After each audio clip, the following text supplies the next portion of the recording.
Conversion के चौथे video में आपका पुनः स्वागत है।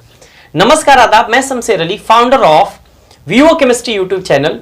आज के इस वीडियो में हम लोग 16 नंबर कन्वर्जन से स्टार्ट करेंगे। पिछले 3 वीडियो हमने 5-5 करके 1 से 5, 5 से 10 और 10 से 15 तक कन्वर्जन हम आपको दे चुके हैं और ये 16 नंबर से इस वीडियो हम शुरू करेंगे और ये पहला इस वीडियो का सवाल होगा। सवाल क्या है? एनिलीन से क्लोरोबेंजीन बनाना है।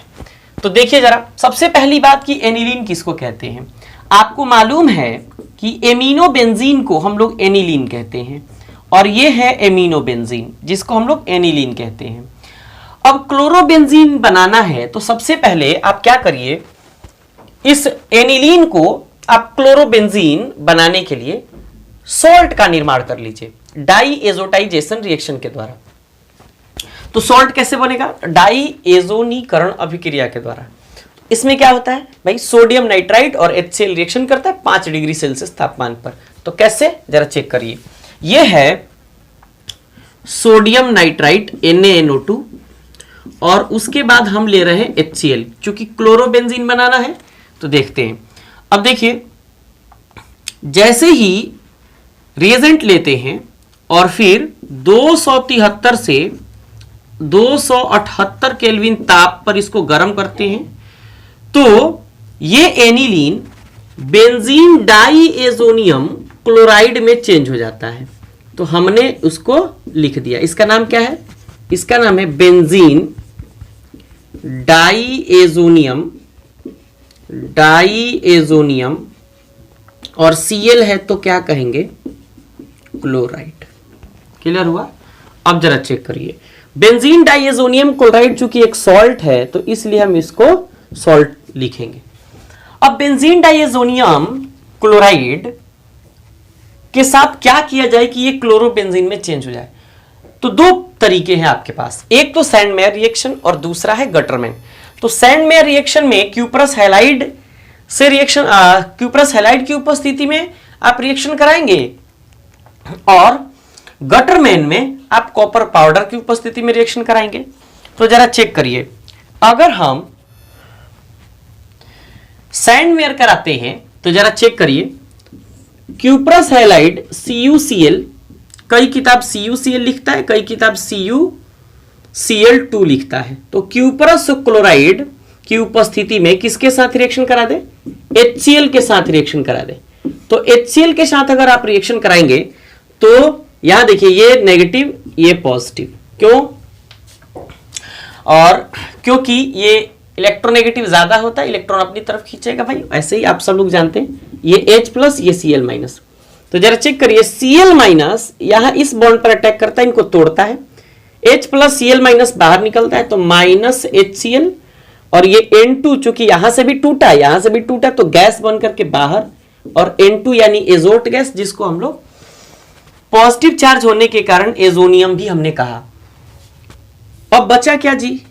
HCl बाहर निकला, N2 बाहर निकला तो Cl अंदर आया, Cl यहां अंदर आएगा सीन में और फिर यहां क्लोरोबेंजीन का निर्माण हो जाएगा। यह है आपका क्लोरोबेंजीन, जिसकी हमें जरूरत थी, जिसका हमें इंतजार था, वो हमें मिला। किस रिएक्शन के द्वारा? सैंडमेयर रिएक्शन के द्वारा। इसको क्या कहते हैं? Sandmeyer reaction. सैंडमेयर और गटरमैन रिएक्शन दोनों बिल्कुल एकदम सेम होते हैं। यहां कॉपर पाउडर रखिएगा, HCl से रिएक्शन कराइएगा, सेम एकदम आपको प्रोडक्ट मिलेगा। तो आपको ये कन्वर्जन कैसा लगा कमेंट जरूर करिए। अभी एकदम कमेंट करिए। आप लोग कमेंट बिल्कुल नहीं कर रहे हैं। और फिर नोट करिए, एनिलीन से क्लोरोबेंजीन बनाने का ये बेहतर तरीका है, नोट करिए। फिर हम अगले 17 नंबर क्वेश्चन की तरफ बढ़ते हैं। तो चलिए, अब नेक्स्ट सवाल है 2-क्लोरोब्यूटेन से 3,4 डाईमिथाइल हेक्सेन। ये आपको बनाना है। तो देखिए, यहां कह रहा है ब्यूटेन से आपको हेक्सेन बनाना है, वो भी 3,4 डाईमिथाइल हेक्सेन। तो हेक्सेन और इसमें देखिए डाईमिथाइल कर रहा है तो हेक्सेन में 6 कार्बन, इसमें 2 कार्बन, 8 कार्बन। मतलब ये है कि 4 कार्बन से 8 कार्बन इधर हो रहा है, तो अगर डबल कार्बन वाला मतलब 1 कार्बन है और 2 कार्बन वाला कंपाउंड आपको बनाना है तो आप किस प्रोसेस का इस्तेमाल करते हैं? वुड्स रिएक्शन का।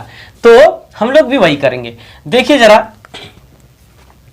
ये है आपका 2 क्लोरोब्यूटेन। सबसे पहले हम ब्यूटेन बना देते हैं, CH3 CH CH CH, ये CH3। अब 2 क्लोरोब्यूटेन बनाना है तो हम क्या करते हैं, यहां क्लोरो दे देते हैं और इधर से गिनती कर देते हैं और यहां CH2 दे देते हैं। 1 2 3 4, 2 क्लोरोब्यूटेन हमने बना दिया। अब जरा देखिए क्या बनाना है, 3,4 डाइमिथाइल हेक्सेन। तो वुड्स रिएक्शन कराइए। वुड्स रिएक्शन में आप किससे रिएक्शन कराइएगा? Na dry ether. तो Na तो हमने लिख दिया, ड्राई ईथर के प्रेजेंस में ये रिएक्शन होती है, हमने लिख दिया ड्राई ईथर। अब बताइए आपको प्रोडक्ट क्या मिलेगा? हम प्रोडक्ट यहीं लिख देते हैं। चेक करिए जरा, ये भी 2 मोल और वो भी 2 मोल, सब 2 मोल। तो 2 क्लोरीन 2 सोडियम बाहर निकला, तो -2, ये 2 है और ये भी 2 है, तो -2 मोल NaCl। जहां से क्लोरीन निकला है वहीं से पुनः ऐसे ही आपको रिएजेंट जोड़ना पड़ेगा। तो जरा चेक करिए क्या बनेगा, CH3 CH2 CH CH3। सबसे पहले CH3 CH2 फिर CH, नीचे बॉन्ड है, और फिर CH3, यही ना। अब पुनः ना वही जोड़ना शुरू करिए, CH जहां है वहीं CH, क्लियर है। अब जरा चेक करिए, CH हो गया। अब जरा चेक करिए, CH अगर आपने यहां जोड़ा तो इसके इधर CH3 है तो आपने जोड़ा CH3, इसके इधर मतलब CH के इधर CH2 है तो आपने जोड़ा CH2, और इसके इधर है CH3 तो आपने जोड़ा CH3। ये आपका प्रोडक्ट हो गया। अब गिनती कहां से करेंगे? गिनती चेक करिए, कहेंगे 1 2 3 4 5 6। तो 3 नंबर पर मिथाइल ग्रुप है और 4 नंबर पर मिथाइल ग्रुप है, इसलिए नाम क्या है? 3,4 और उसके बाद है डाई मिथाइल और 6 कार्बन है, 1 2 3 4 5 6। तो अब बन गया आपका हेक्सेन। क्लियर है? इसको रिपीट कर लीजिएगा 1-2 बार, इसको रिवर्स करके फिर देखिए और थोड़ा वुड्स रिएक्शन का आनंद लीजिए। तब तक हम इसको मिटाते हैं और फिर आगे बढ़ते हैं। तो चलिए 18 नंबर क्वेश्चन की तरफ बढ़ते हैं। चलिए आपका नेक्स्ट सवाल क्या है, चेक करिए। यह है 2 मिथाइल 1 प्रोपीन से आपको क्या बनाना है? 2 क्लोरो 2 मिथाइल प्रोपेन। देखिए यहां प्रोपीन है, यहां प्रोपेन है, मतलब आपको अनसेचुरेटेड हाइड्रोकार्बन से आपको सेचुरेटेड हाइड्रोकार्बन बनाना है। उसमें भी यहां कह रहा है 2 मिथाइल और यहां कह रहा है 2 क्लोरो 2 मिथाइल। तो आपको क्या करना पड़ेगा? देखिए, एक तो प्रोपीन को प्रोपेन में बदलने के लिए हाइड्रोजन ऐड करना पड़ेगा, दूसरी बात कह रहा है क्लोरो भी कह रहा है, तो 2 क्लोरो 2 नंबर पोजीशन पे क्लोरीन भी है। तो चेक करिए 2 मिथाइल 1 प्रोपीन। तो सबसे पहले 1 प्रोपीन हम बना लेते हैं। तो चेक करिए CH3 और CH डबल बॉन्ड CH2, ये 1 प्रोपीन हो गया, 1 2 3। अब कह रहा है 2 मिथाइल, तो 2 नंबर कार्बन से मिथाइल ग्रुप जुड़ा है तो हाइड्रोजन हटाते हैं और मिथाइल ग्रुप जोड़ देते हैं। अच्छा, ये आपका 2 मिथाइल 1 प्रोपीन तैयार है। अब चेक करिए 1 प्रोपीन क्यों? क्योंकि वो 1 नंबर पर इन मतलब डबल बॉन्ड मौजूद है, देखिए है। आगे देखते हैं अब क्या करें कि प्रोपेन में चेंज हो और 2 क्लोरो भी आ जाए। तो मार्कोनिकॉफ करा दीजिए। क्यों? क्योंकि 2 नंबर पोजीशन पे अगर आपको हैलोजन चाहिए तो हमेशा मार्कोनिकॉफ मारिए, मार्कोनिक को मारिए और फिर HBr से नहीं HCl से रिएक्शन कराएंगे, क्योंकि क्लोरो मांग रहा है तो HCl से रिएक्शन करा देंगे। और इस रिएक्शन को क्या कहते हैं? Markovnikov rule. अब देखिए हाइड्रोजन कहां जुड़ता है? हाइड्रोजन वहां जुड़ता है जहां हाइड्रोजन अधिक है, और हैलोजन वहां जुड़ता है जहां हाइड्रोजन बिल्कुल कम है। तो यहां तो बिल्कुल भी नहीं है। अब चेक करिए आपको क्या मिला, CH3, फिर नीचे की तरफ, अच्छा इस प्रोडक्ट को ना थोड़ा ऐसे लिख देते, यहां नीचे लिख देते,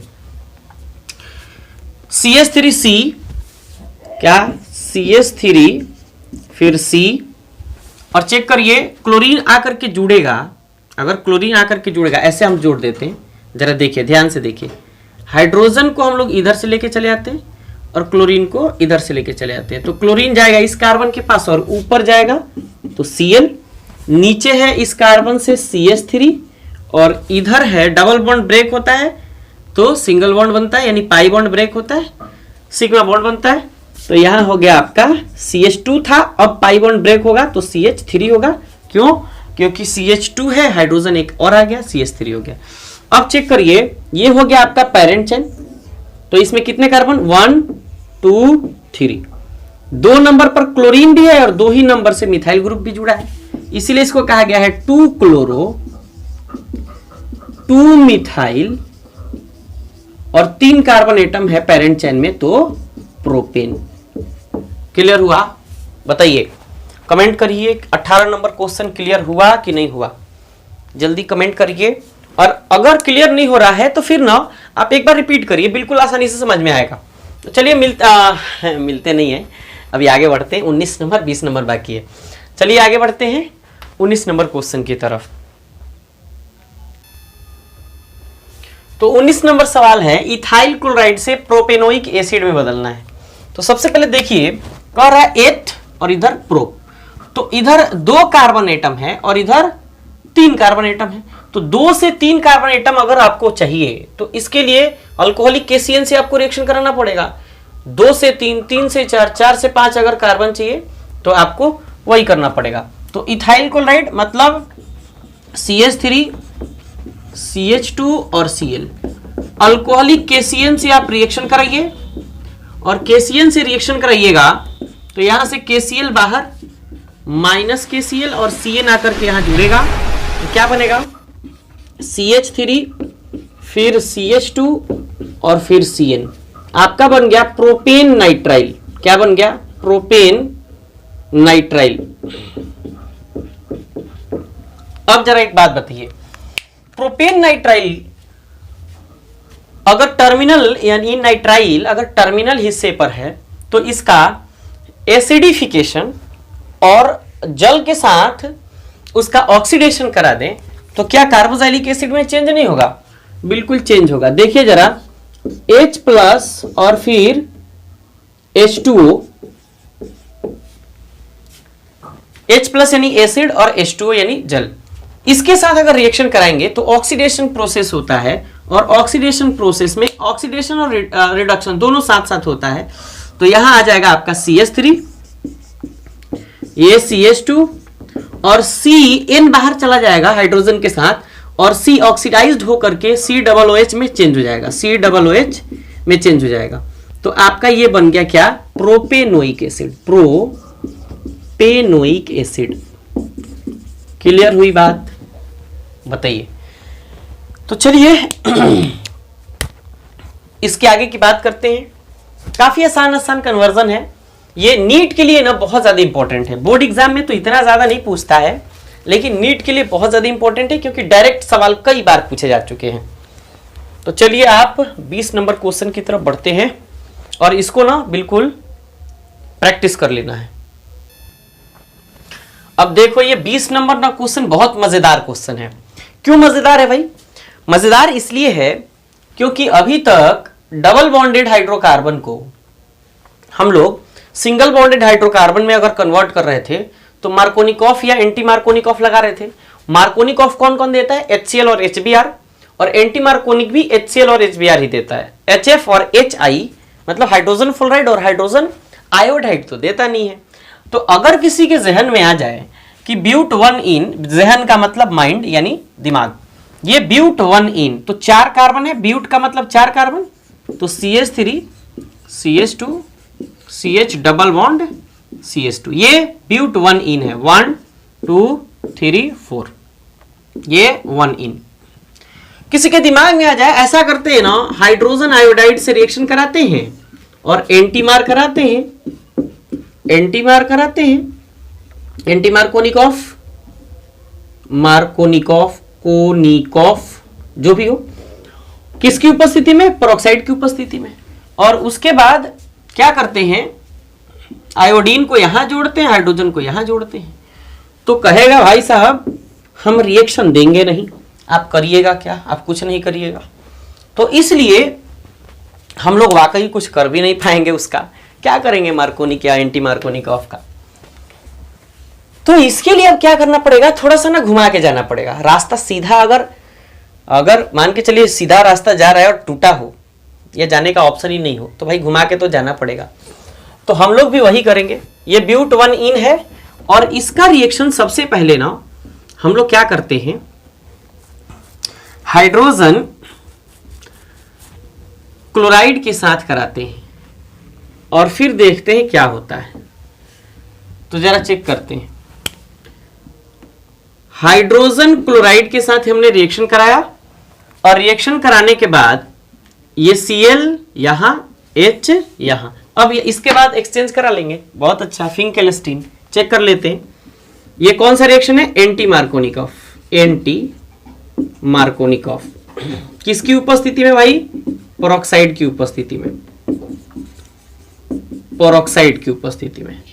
अब चेक कर लो, यहां लिख देते हैं, सामने नहीं लिखते, उधर जगह नहीं है, इधर लिख लेते हैं। यहां ये हो गया आपका CH3, ये CH2, CH3, CH2, H यहां आके जुड़ा तो CH2 और पाई बॉन्ड ब्रेक हुआ तो सिंगल बॉन्ड में कन्वर्ट हुआ, Cl आकर के CH2 के साथ जुड़ेगा।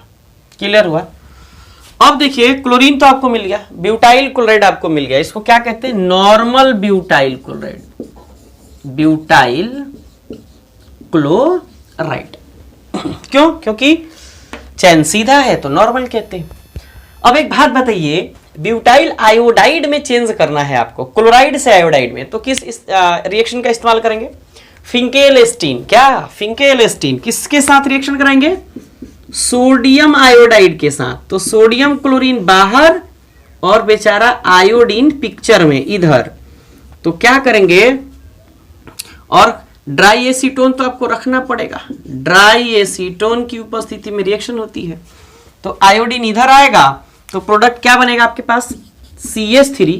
ये प्रोडक्ट आपका इधर लिख देते हैं, ये क्या बनेगा? CH3, CH2, CH2, CH2। क्यों भाई? और फिर I चेक करिए, CH3, CH2, CH2, CH2 और फिर I इधर से आया है I। ये आपका क्या बन गया? Normal butyl iodide, normal butyl iodide. Board साफ दिख रहा है नहीं दिख रहा है? थोड़ा कमेंट करके बता दीजिएगा हमको। मतलब मार्कर एकदम क्लीन दिख रहा है कि नहीं दिख रहा है, या धुंधला दिख रहा है, लाइट ज्यादा हो रहा है, पता नहीं। तो आप थोड़ा सा कमेंट कर दीजिएगा, उसके बाद हम बाद की बात कर लेंगे, अपना सेटअप कर लेंगे। अब बताइए, अगर इस तरीके से कन्वर्जन बनाया जाए तो कौन सा ऐसा रिएक्शन होगा जो बोर्ड एग्जाम में छूट जाए, नीट एग्जाम में छूट जाए? तो बताइए आपको ये वीडियो कैसा लगा, कमेंट करके जरूर बताइए। और फिर वीडियो पूरा देखते रहिए, नोट्स बनाते रहिए और लॉकडाउन का पूरा भरपूर फायदा उठाइए। टॉप 10 में आप अपनी जगह बनाइए।